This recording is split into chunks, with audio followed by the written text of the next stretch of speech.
이 시간에는 누가복음 9장 61절로 62절을 중심으로 해서 자비와 은혜의 바다에서 체험할 건가?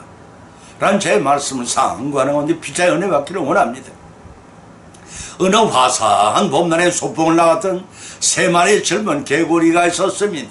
이것저것 호기심에 한눈을 팔며 구경하다가 그만 우유가 가득 담긴 우유통에 빠져버리고 말았습니다.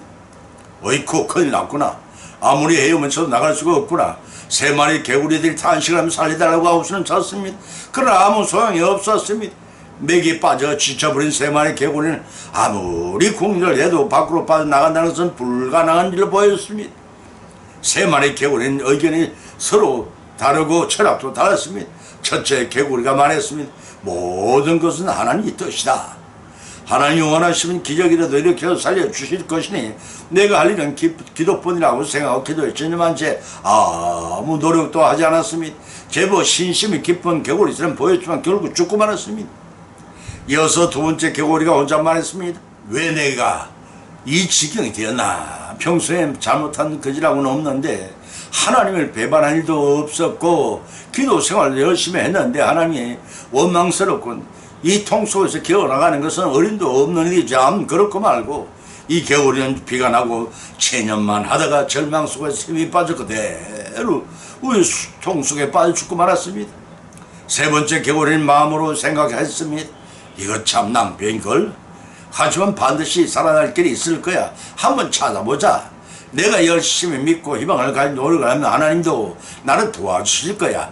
하나님, 뒷다리가 둘이 달려있어서 아직도 헤엄은 칠 수가 있으니 감사합니다. 이렇게 기도한 후 코를 우유 밖으로 내놓고 천천히 헤엄을 치면서 세 번째 개구리는 버티기로 했습니다. 그러는 동안에 조금씩 단단한 것이 촉감되었습니다. 아무튼 그것을 붙잡고 편히 쉴 수가 있었습니다. 시간의 흐름에 따라 단단하게 굳어져가는 그 위에 두 다리를 버티고 설 수가 있어서 가까스로 통 밖으로 나올 수가 있었습니다. 그 단단한 것은 버터였습니다. 개구리가 휘어져 주듯이 헤엄치는 동안 우유가 응고되어 버터로 만들어지는 것입니다. 사랑하는 성도 여러분, 여러분은 어느 편에 속한다고 여기십니까? 하나님의 자비와 은혜의 바다에서 헤엄치기를 포기하고 어떻게 되겠지 하고 막연하게 써있는 우리들의 아닌지 한번 돌이켜보십시다. 이 시간에는 도전자로서의 성도가 주의할 일이 무엇인지를 성경의 세 가지 말씀을 발제 본문으로 삼고 상고하는 가운데 휘차의 은혜를 받고 받은 은혜를 실천하시고 예비하신 복을 다 받고 누리시기를 예수님의 이름으로 간절히 축을 드립니다. 첫 번째는 미제의 길을 인도함을 받고 담대히 도전해야 한다는 것입니다. 이사야서 40장 16절로 17절을 찾아보면 기록하기를 내가 소경을 그들이 알지 못하는 길로 이끌며 그들이 알지 못하는 첩경으로 인도하여 하며 흑암으로 그 앞에 광명에 되게 하며 굳은 데를 곱게 할 것이라. 내가 이 일을 행하여 그들을 버리지 아니하리니 조각한 우상을 의뢰하며 부어 만든 우상을 향하여 너희는 우리의 신이라 하는 자는 물리치를 받아 크게 수치를 당하리라고 기록하고 있습니다. 이 세상에 태어난 어느 누구이든지 새 인생에 살아갈 길을 미리부터 잘 알고 태어난 사람은 아무도 없을 것입니다. 미제의 세상을 지팽이가 없는 장님처럼 부딪히고 엎어지고 깨어지는 시행착오의 삶을 살기보다는 우리의 갈 길을 인도하실 아버지의 언제나 내밀고 계시는 그 손길을 잡아야 구원을 받습니다. 등산을 즐겨하는 한 남자가 있었습니다. 하루는 그가 딸에게 등산을 함께 갈 것을 제의했고 딸은 딜듯이 기뻐했습니다. 모처럼 사랑해 아버지와 딸은 산을 오르며 많은 이야기를 나눴습니다. 협고로 가로지르는 넓고 좁은 다리에 이르자 아버지가 손을 내밀며 말했습니다. 얘야, 다리가 무척 낡았구나. 내 손을 꼭 잡아라. 그러자 딸이 대답했습니다. 아니에요 아빠, 만일 제가 아빠의 손을 잡으면 손을 놓치고 떨어질지 몰라요. 그러니 아빠가 제 손을 잡았어요. 앞으로는 결코 제 손을 놓지 않을 테니까요. 아버지는 딸의 손을 끝까지 강하게 잡아주었고 그들은 무사히 계곡 다리를 건넜습니다. 성경은 하나님과 우리의 관계를 흔히 아버지의 아버지와 자녀처럼 묘사하고 있으면 아버지가 딸의 손을 잡아준 것처럼 우리도 하나님의 아버지의 손을 우리가 잡는 것이라 하나님께서 우리의 손을 잡아 이끄실 때 온전한 구원을 이룰 수가 있으며 이것이 참되고 복된 영생의 길입니다. 그런데 지금 우리는 사춘기에 들어선 반항아들처럼 아버지의 내민 손길을 외면하는 뿌리치고 불빛도 없는 밤길을 외롭게 가고 있지 않은지요? 본문의 말씀은 소경처럼 무지하여 범죄에 이런 자들에게 진리의 빛을 비추어 구원으로 인도하실 것이다 하는 말씀이, 그러나 우상을 생기어 적극적으로 하나님을 대적하는 자들은 구원에서 배제되고 수철당할 것이라 예언하고 있습니다. 본문 16절에 기록하기를 내가 소경을 그들에야 알지 못하는 길로 이끌어라고 했습니다. 본전에서 소경이나 1차적으로 죄로 인해 영안이 어두워짐으로써 하나님을 배반하였다가 징계를 받고 암흑과 같은 포로 생활을 하는 이스라엘 백성을 상징 묘사한 말입니다. 따라서 본문은 먼저 포로 생활 중에서 태어난 이스라엘 백성이 바벨론으로부터 해방이 되어 그들이 전혀 가보지 못한 땅을 통과하여 이스라엘 땅으로 귀환할 것을 예시한 말씀인 것입니다. 이는 모든 죄인들이 전혀 상상치 못한 신비스러운 예수님의 십자가 대속의 사건을 말미암아 구원에 이르게 될 것임을 예언한 말씀이기도 합니다. 요한복음 14장 6절 7절에서는 예수님 친히 말씀하실 내가 곧 길이요 진리요 생명이니 나로 말미암지 않고는 아버지께로 올 자가 없느니라. 너희가 나를 알았다면 내 아버지도 알았으리로다. 이제부터는 너희가 그를 봤고 또 봤느니라 하고 하셨습니다. 이 말씀은 오십 많은 도마를 대표해서 모든 제자들에게 자신의 정체가 누구며 구원의 원리 곧 아버지 집에 이른 과정의 구속사적 의미를 밝혀주신 것입니다.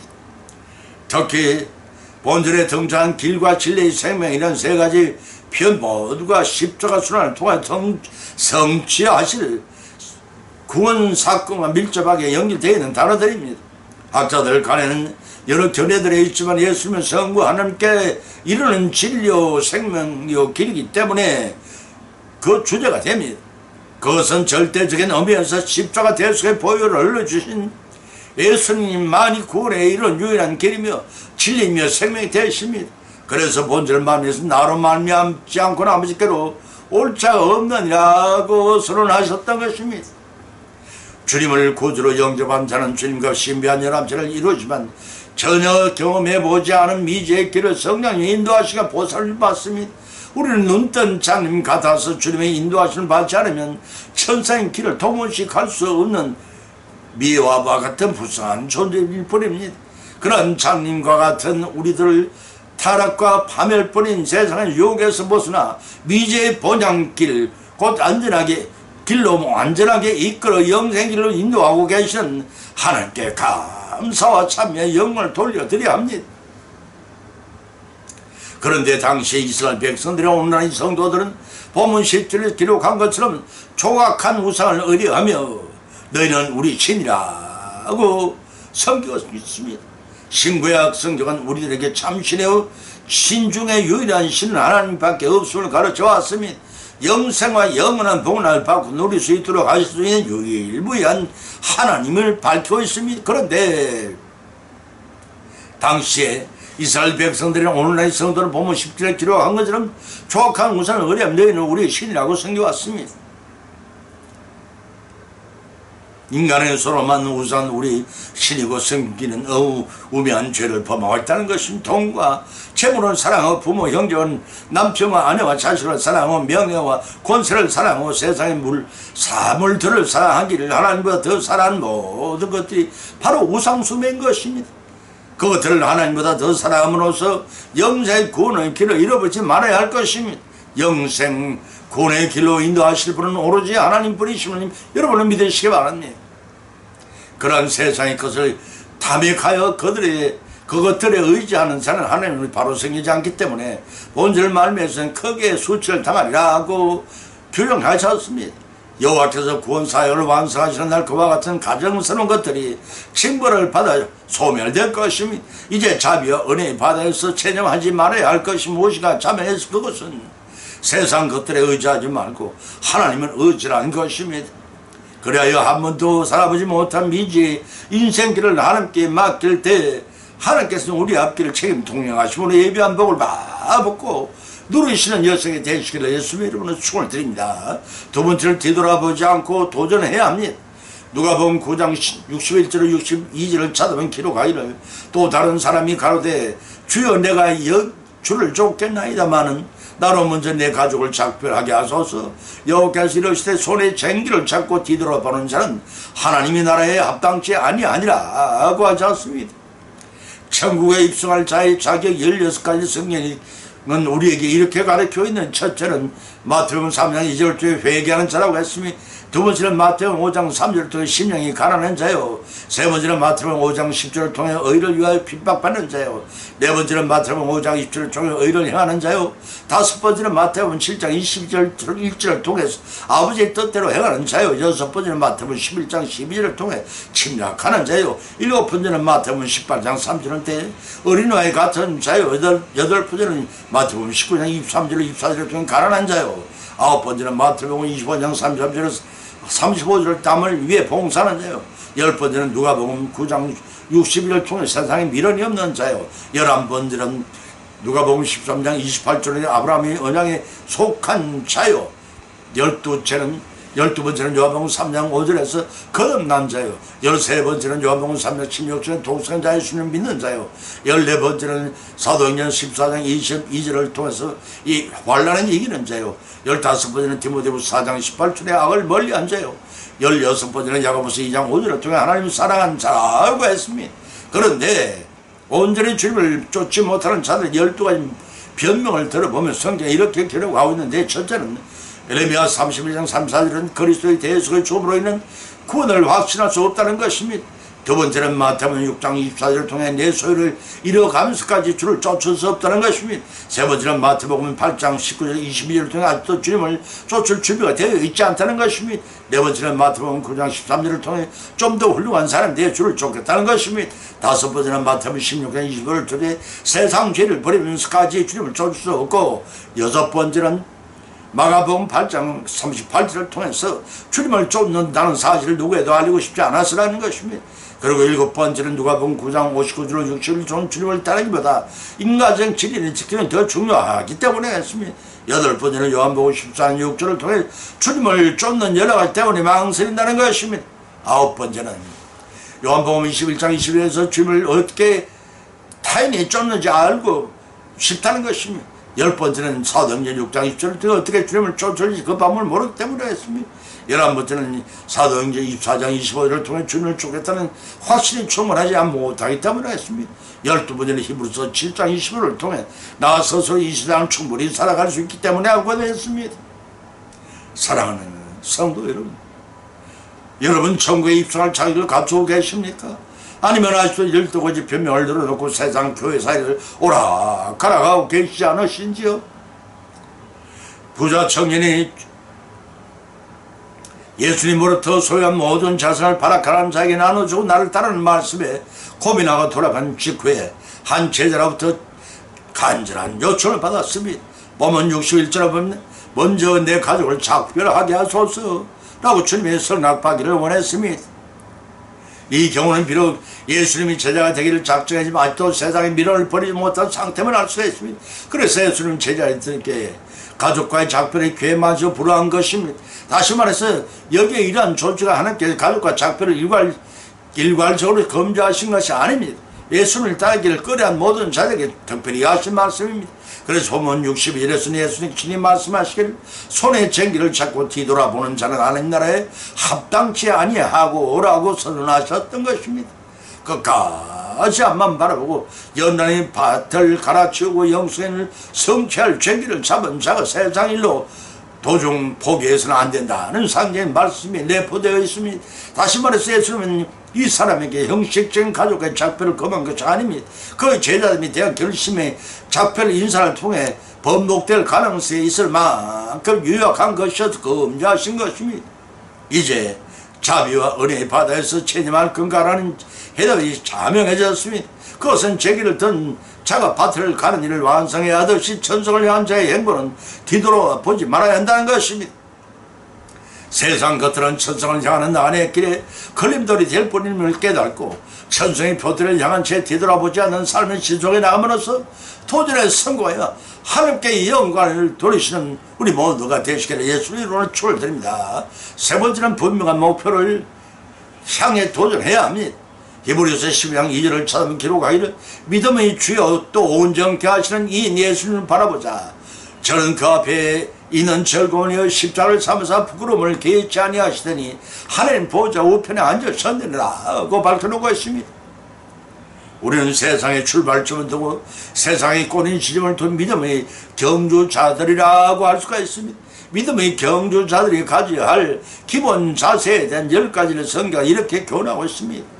첫째는 히브리서 12장 1절을 경주를 방해하는 죄를 버려야 한다는 것입니다. 두 번째는 히브리서 12장 2절을 통해서 목표를 바라고 경주해야 한다는 것입니다. 세 번째는 빌립보서 3장 14절을 통해 목표에 도달할 때까지 최선을 다해 경주하라는 것입니다. 네 번째는 빌립보서 3장 13절을 뒤에 있는 것 곧 믿기 전에 쫓은 것을 잊어버리라는 것입니다. 다섯 번째는 사도행전 20장 24절 목표에 이르기까지 죽음을 불사해야 한다는 것입니다. 여섯 번째는 디모데후서 2장 5절을 통해 경주자로서 지켜야 할 법을 온전히 준수해야 한다는 것입니다. 일곱 번째는 히브리서 10장 39절을 통해 결코 물러서거나 돌아서는 일이 없어야 하며 여덟 번째는 갈라디아서 6장 9절로 10절 히브리서 12장 3절을 통해 다 경주차와 용기를 같이 하여 달려야 하고 아홉 번째는 히브리서 12장 10절을 통해 끝까지 인내로 경주해야 하며 열 번째는 로마서 12장 2절 빌립보서 3장 14절을 통해 자신을 믿음의 경주자로 부르시는 하나님 뜻을 생각할 줄 알아야 한다는 것이 이러한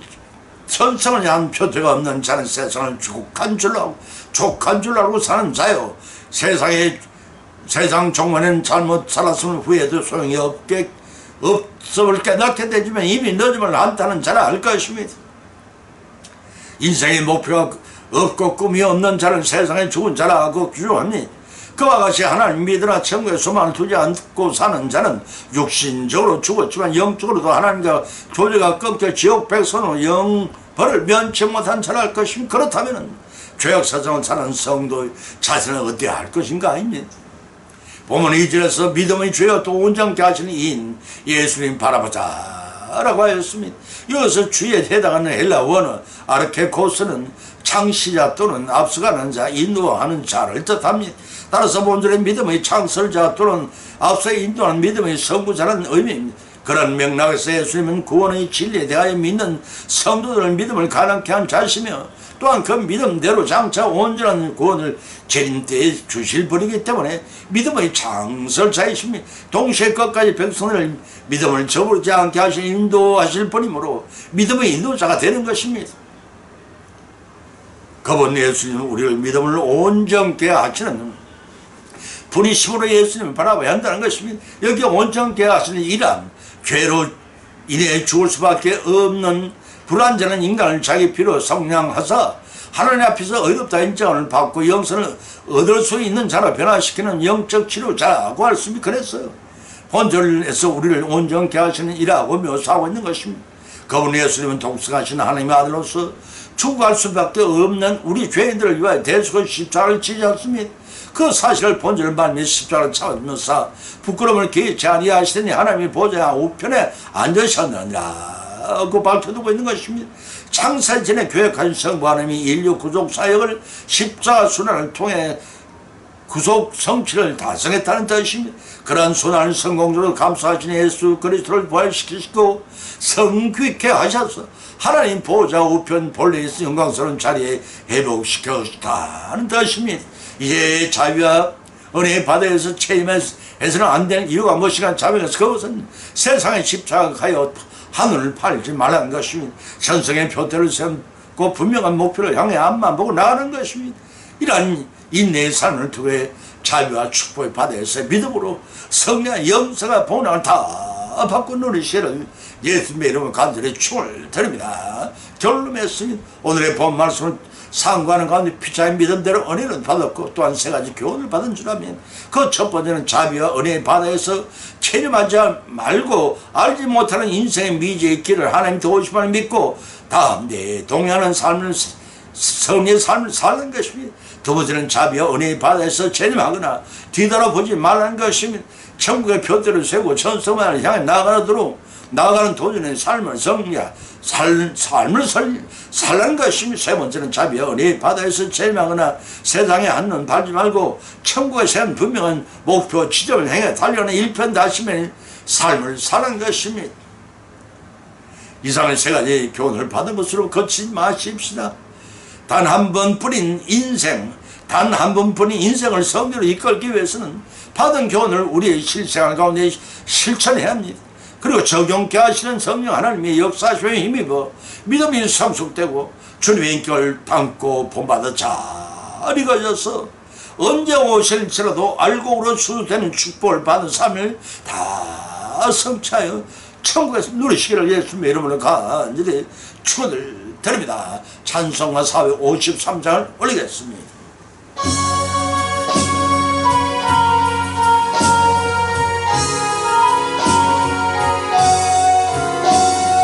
예수님 알기 원하네.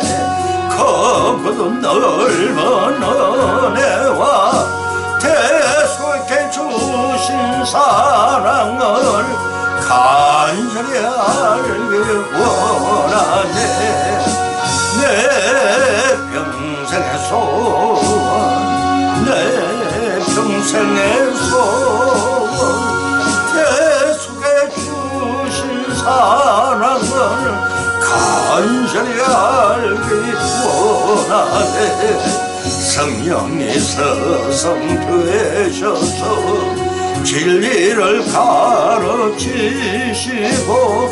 거룩한 뜻을 깨달아 예수님 알게 하소서. 내 평생의 소원, 내 평생의 소원, 대속해 주신 사랑을 간절히 알기 원하네.